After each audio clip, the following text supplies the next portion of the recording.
नमस्कार, मैं हूं विपिन कुमार पांडे और आप लोग देख रहे हैं इंडिपेंडेंट सिटीजन न्यूज, आम जनता की आवाज़, ताज़ा तरीन खबरों के साथ। मैं इस समय मौजूद हूं गोरखपुर जिले के गोला तहसील के अंतर्गत उझौली गांव में, जो कि यहां के राष्ट्रीय अध्यक्ष हैं एंटी करप्शन के कमलेश ओझा जी। आइए हम इनसे जानते हैं कि इन्होंने अपने एंटी करप्शन के माध्यम से क्या क्या कार्य किया है, क्या क्या नहीं किया है। सर्वप्रथम हम इनका अपने चैनल बहुत बहुत स्वागत करते हैं। चलिए, आपको भी मेरे यहाँ पधारने के लिए बहुत बहुत स्वागत है आपके चैनल का। तो सर, आप ये बताइए, अपने एंटी करप्शन आपने इतने दिनों से अपना ये ओपन किए हुए हैं, तो क्या क्या कार्य कर चुके हैं, क्या क्या कार्य करने वाले हैं, इसके बारे में आप कुछ बताइए हमें। देखिए, संगठन जो है समाज में ऐसे तत्वों की हमेशा मदद करता रहा है जिनके साथ अन्याय होता रहा है। संगठन आज तक जो है 2015 में रजिस्ट्रेशन हुआ, उसके बाद 2021 में 2021 में अधिकार मिला।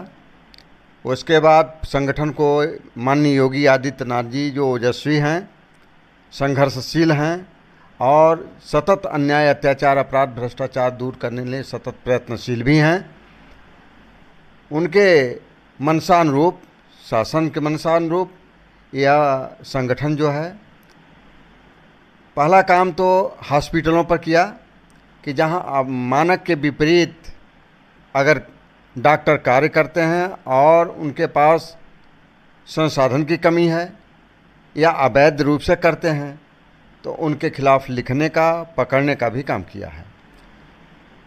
महाराजगंज में anti corruption core of India के हमारे टास्क फोर्स के पदाधिकारी मेरे नेतृत्व में जो रुपया नौकरी के नाम पर कई करोड़ों रुपया लिया गया, उस पर भी हमने काम किया है। उस आदमी को मैंने जेल भिजवाया है। तीसरा, अमीन जो राजस्व वसूली के लिए होते हैं आजमगढ़ में, मैंने उनको भी भेजा है। और जो नशाखोरी का अड्डा था बनारस में, उसको भी मेरे टास्क फोर्स भी के लोग और सदस्य मिल करके उसको चौपट किए हैं, यानी वह समाप्त हो गया और वहाँ के लोगों को नशे से दूरी हो गई है।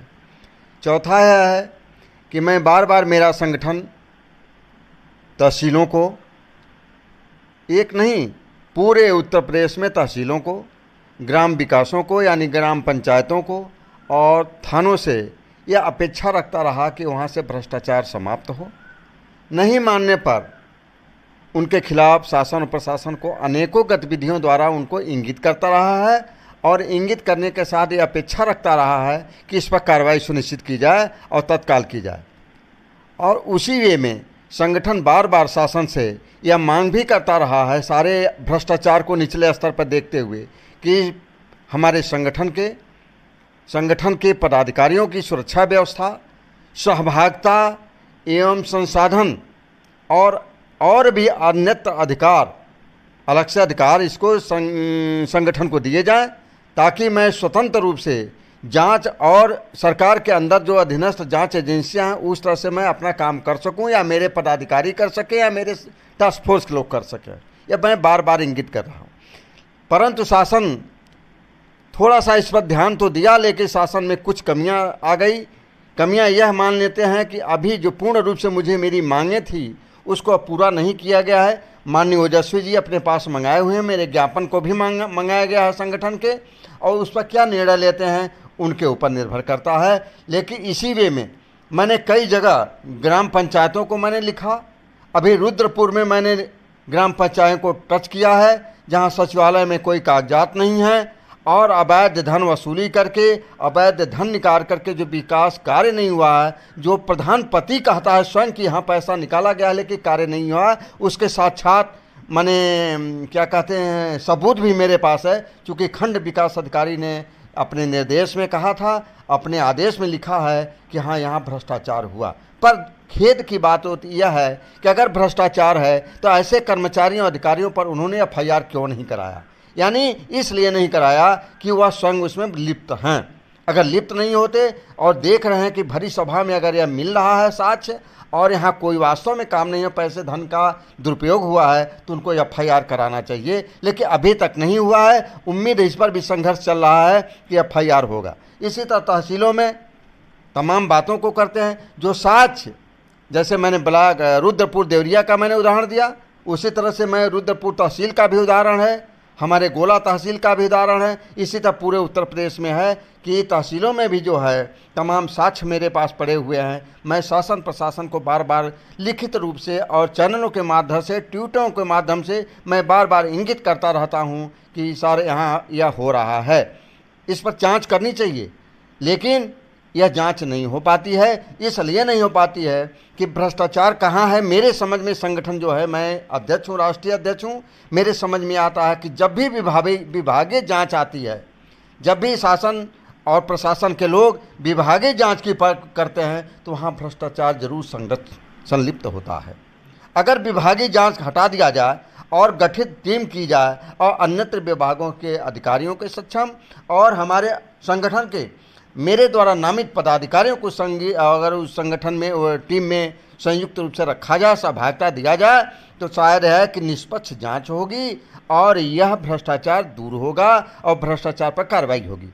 लेकिन आज तक कहीं भी विभागीय कार्य नहीं। खाद्यान्न को देख लीजिए, खाद्यान्न में यहाँ पूर्व निरीक्षक हैं हमारे अरुण कुमार सिंह जी, जो तमाम घपलेबाजी है इनके तमाम खिलाफ लिखा पड़ी भी है और इनके खिलाफ इस तगासा गोरखपुर में है जो 323 और 504 और 506 का मुकदमा चल रहा है इस तगासे में। अब क्या होगा अलग है, लेकिन उनकी जांच मेरे लिखने के बावजूद भी अभी तक निष्पक्ष नहीं होती है। कमिश्नर से कमिश्नरेट, मंडलायुक्त से लेकर के और सारे अधिकारी, सक्षम जिला पूर्ति अधिकारी और ऊपर तक को इनको बचाने में लगे हुए हैं। लिहाजा जब तक यह अन्यत्र विभाग को नहीं सौंपा जाएगा और मेरे संगठन के पदाधिकारी को उसमें संलिप्त सहभागिता नहीं दी जाएगी और जांच निष्पक्ष नहीं हो पाएगा और निचले स्तर से तब तक भ्रष्टाचार दूर नहीं हो पाएगा। इसी तरह से अनेकों साक्ष्य हमारे पास पड़े हुए हैं तहसीलों के, ब्लॉकों के, ग्राम पंचायतों के और थाने के, जो साक्ष्य मैं जब भी आवश्यकता होगा मैं शासन को भेजने को तैयार हूँ और देता भी रहता हूँ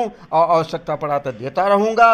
अगर इस पर नहीं होता है तो मेरा संगठन, लगता है, मुझे तो उम्मीद है माननीय योगी आदित्यनाथ जी जो हमारे यशस्वी मुख्यमंत्री राजा हैं इस समय, बड़े तेज तर्राक हैं और बड़े निष्पक्ष कार्य कर रहे हैं। मुझे उम्मीद है कि शासन की, मेरे संगठन की बात जरूर सुनेंगे और अधिकार देंगे अलग से और सहभागिता निश्चित रूप से देंगे और उसके संसाधन भी उपलब्ध कराएंगे और पुलिस सुरक्षा मुहैया भी कराएंगे। और उस समय जो है संगठन वचनबद्ध है कि भ्रष्टाचार धरातल से समाप्त करेगा और निश्चित रूप से करेगा ताकि हमारे मुख्यमंत्री की मंशा, शासन की मंशा अपनी जगह पर बराबर है। मैं संगठन बार बार ये भी कहता है कि सक्षम अधिकारियों के जानकारी में भ्रष्टाचार पनप रहा है, ये भी कहता हूँ। अगर जानकारी में नहीं है और साक्ष्य है उनके सामने तो फिर उसी विभाग को जांच क्यों सौंपते हैं? उनको अन्यत्र विभागों की टीम गठित करनी चाहिए और उसके बाद जो है संगठन के पदाधिकारियों को भी नामित सम्मिलित करना चाहिए और जांच हो और जांच साक्ष्यों के आधार पर हो, आ करके हो। वह स्टेशन छोड़ें, कार्यालय में बैठ कर जाँच नहीं होती है, वह जहाँ का जांच है वहाँ स्टेशन पर जाएं और आवेदक को भी बुलावें और दोनों पक्षों के साक्ष्यों को सुनने के बाद, चाहे सरकारी विभाग की बात हो चाहे प्राइवेट लोगों की बात हो, सबकी बात सुनी जाए और सुन करके उसका निस्तारण किया जाए, तब तो जांच निष्पक्ष हो पाएगा। और जब तक यह संगठन को अधिकार नहीं देंगे, हमारे शासन से मेरा मांग बार बार है कि यह संगठन को अधिकार दें, सहभागिता दें और संसाधन दें जांच एजेंसी, अपने निजी जांच एजेंसी की तरह, और उसी तरह सुरक्षा व्यवस्था प्रदान करें। तो हमारा मानना है कि मुझे अगर 2 साल संगठन को दे देंगे तो मैं यह भ्रष्टाचार धरातल से समाप्त करके ही रहूँगा। लेकिन संरक्षित करते हैं, हमारे अधिकारी संरक्षित करते हैं और आवेदन दीजिए तो कहते हैं कि शपथ पत्र दीजिए और शपथ पत्र दे दीजिए तो यहाँ तक तो सही है, कहते हैं साक्ष्य दीजिए। क्या अगर साक्ष्य रहता तो मैं जाँच करने की बात कहता? साक्ष्य रहता तो संगठन यह कहता है कि इस पर कार्रवाई की जाए, तत्काल कार्रवाई की जाए। साक्ष्य मांगना या जांच करना उन अधिकारियों का काम है, लेकिन कहते हैं साक्ष्य दीजिए। साक्ष्य कहाँ से लाएंगे? आवेदन दे रहे हैं हम, साक्ष्य कहाँ से देंगे? अगर साक्ष्य रहता तो मैं शासन और प्रशासन से डायरेक्ट कार्यवाही की बात हो ऐसे अधिकारियों पर भी, और मैं जो जनता हमारे ऐसे भ्रष्टाचार हो उस पर भी मैं कार्रवाई की बात करता। अगर नहीं मानते तो मैं हाई कोर्ट का दरवाज़ा खटखटाता। लेकिन वो अधिकारी कहते हैं साक्ष्य दीजिए। साक्ष्य मांगना और जांच करना उनका काम है, लेकिन वो बार बार मैंने देखा रुद्रपुर देवरिया में साक्ष्य मांगा जा रहा है। गोरखपुर में पूर्व निरीक्षक क्या होती है तो कहता है साक्ष्य दीजिए। लेकिन यह भ्रष्टाचार में लिप्तता है। और माननीय ओजस्वी मुख्यमंत्री जी जब तक संगठन को यह अधिकार, संसाधन और सहभागिता, अब विधिवत पुलिस सुरक्षा व्यवस्था हमारे नहीं देंगे, तब तक यह निचले स्तर से, तो मुझे जो लगता है संगठन को कि दूर करने में बहुत समय लगेगा और बड़ी कठिनाइयों का सामना करना पड़ेगा। अभी आपने कहा है जो गोला तहसील के अंतर्गत जो सप्लाई इंस्पेक्टर महोदय हैं अरुण कुमार सिंह, वो भ्रष्टाचार से लिप्त हैं पूरा, तो इसके बारे में कुछ जानकारी कैसे हुई? देखिए, जन सूचना से मांगा गया, हमारे पदाधिकारी संगठन के मांगा कि एक ही जगह पर लगभग 28-29 सालों से वो बने हुए हैं जी। सूचना से यह मांगा गया कि क्या एक कर्मचारी या अधिकारी को एक जनपद में कितने दिन तक बने रहने का अधिकार है। सूचना जन सूचना में आया और उसमें स्पष्ट लिखा है कि 5 वर्षों तक ही एक कर्मचारी या अधिकारी एक जनपद में रह सकता है, उसके बाद नहीं रह सकता है। इस तरह से मुझे अवगत हुआ कि यह इतने दिनों से पहले पूर्ति लिपिक थे, उसके बाद निरीक्षक बना दिए गए और निरीक्षक, पूर्ति लिपिक का निरीक्षक का कुल कार्यकाल मिलाकर 28-29 सालों से यहाँ से चल रहा है इनका। और अगर स्पेशली पूर्ति निरीक्षक की बात की जाए तो हमारा ख्याल है कि 6 वर्ष 9 महीना यानी 7 वर्ष के लगभग ये गोरखपुर में बने हुए हैं। और इनकी जांच के लिए संगठन बहुत मांग किया है, आवेदन दिया, लेकिन पूर्ति निरीक्षक महोदय का कहना है, पूर्ति निरीक्षक नहीं, पूर्ति आपूर्ति वाले और खाद्यान्न जो भी इसके हैं मंडल के, यह लोग कहते हैं कि साक्ष्य दीजिए। मैं कहता हूं कि साक्ष्य अगर रहता तो मैं डायरेक्ट कार्रवाई की बात करता, साक्ष्य की कहाँ बात आती है। और साक्ष्य रहता तो मुझे साक्ष्य जांच करने के लिए मैं क्यों कहता, मैं तो हाई कोर्ट जाता या शासन के पास जाता या प्रशासन के उच्च अधिकारी के पास जाता, अपील करता, निवेदन करता। लेकिन वह कहते हैं कि नहीं साक्ष्य, इसलिए कि यहाँ जो है अपने वो भी छत्री हैं, पूर्ति अधिकारी भी जो जिले के हैं और ऊपर खाद्यान्न के भी जो हैं आयुक्त जो हैं वो भी हैं और ये भी यहाँ हैं, तो अपने जात का अपने और विभाग का वह बिल्कुल एकदम जान लीजिए कि पक्ष रखते हैं और किसी पर कोई कार्रवाई नहीं करते। और नहीं, ये तो स्पष्ट बातें होती हैं कि अगर साक्ष्य हो तो मैं आवेदन क्यों करता, साक्ष्य नहीं है तो मैं आवेदन करता हूँ, आवेदन पर जांच की मांग करता हूँ और जांच की मांग पर उसी विभाग को दी जाती है। क्या हमारे शासन के सक्षम अधिकारियों या प्रशासन के सक्षम अधिकारियों की क्या मंशा है कि उसी विभाग को, मैंने कहा ना बार बार, किसी विभाग का कोई आवेदन हो, अगर जनता का आवेदन जाता है तो विभाग को अन्यत्र विभागों की टीम गठित करें और उसमें हमारे द्वारा नामित संगठन के पदाधिकारियों की सहभागिता निश्चित रूप से करें और जांच हो और स्टेशन छोड़ें, कार्यालय छोड़ें, गर्मी और धूप और बरसात को छोड़ दें और आवें, उनके पास संसाधन सरकार ने दिया है और जांच करें और साक्ष्य लें। और नहीं जो साक्ष्य है उनका काम है, जैसे सीबीआई और सबका काम होता है कि कहाँ किसके पास क्या संपत्ति है, क्या है, कैसे, वह जांच करें और निष्पक्ष जांच होता है तो हमारे यहाँ से भ्रष्टाचार, मेरा मानना है संगठन का कि अवश्य उसमें काफ़ी हद तक कमी आएगी। सर, मैं आपसे एक ये हॉस्पिटल के माध्यम से कुछ सवाल पूछना चाहता हूँ। जैसे कुछ सरकारी हॉस्पिटल ऐसे चल रहे हैं, अपने यूपी में नहीं अपने ऑल इंडिया में ऐसे चल रहे हैं कि जिनका देख रेख नहीं गवर्नमेंट अच्छे से कर पा रही है। जैसे अभी तत्काल में हमने निकाला था निवाज पार हॉस्पिटल के लेकर के, उसके विषय में आप क्या कहना चाहते हैं? देखिए, हॉस्पिटल की बात आपका पूछना बिल्कुल तर्कसंगत है। हॉस्पिटल मैं भी सुनता हूँ, मैं जांच में भी असोन पर गया था एक हॉस्पिटल के लिए जो बंद है, ताला और झाड़ झंझाट उसमें पड़ा हुआ है, कोई जाता भी नहीं।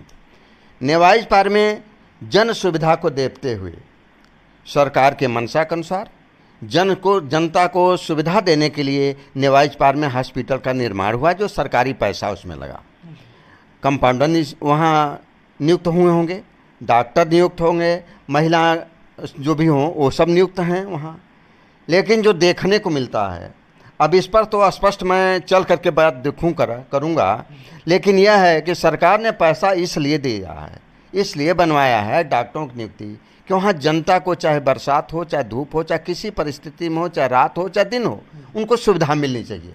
लेकिन डॉक्टर अगर नहीं आते हैं तो मैं उच्च अधिकारियों को भी यह कहना चाहता हूँ, मैं कह भी चुका हूँ कि जैसे CMO हुए, मैं बार बार कहता हूँ कि उनको भी देख रेख करनी चाहिए, शिकायत जाने पर उसका निस्तारण करना चाहिए। अगर वहाँ ऐसे लोग नहीं हैं तो उन पर सख्त से सख्त विधिक कार्रवाई की जानी चाहिए, ताकि उससे जनता को लाभ मिले। कोई डॉक्टर इसलिए नियुक्त होता है कि सेकंड भगवान माने जाते हैं और डॉक्टर ही गायब है, उस वहाँ झाड़ झंझाट पड़ा हुआ है, तो वो जनता वहाँ क्या पाएगी भी? कुछ सुविधा नहीं मिल रहा। वो जब तक बड़हलगंज जाएगी, जब तक दूर जाएगी, तब तक तो उसको मृत्यु के कगार पर चलेगा ये धूप में। लेकिन बहुत खेद की बात है, मैंने यह मांग भी किया है और फिर देख करके मैं इस पर और अलग से बोलूँगा भी। और दूसरी चीज़, मैं हर हॉस्पिटल का, पूरे उत्तर प्रदेश का, पूरे भारत की बात करता हूँ कि जितने हॉस्पिटल हैं, चाहे प्राइवेट हॉस्पिटल हों चाहे सरकारी हॉस्पिटल हों, अगर सरकारी हॉस्पिटल में वो सारी सुविधाएं हमारे सरकार के देने के अनुसार उपलब्ध हों और वहाँ डॉक्टर उपलब्ध हों, एक्सरे मशीन उपलब्ध हों, सीटी स्कैन हो, पैथोलॉजी हो, तो प्राइवेट में जाने की ज़रूरत नहीं पड़ती है। लेकिन इसमें भी कमियां हैं।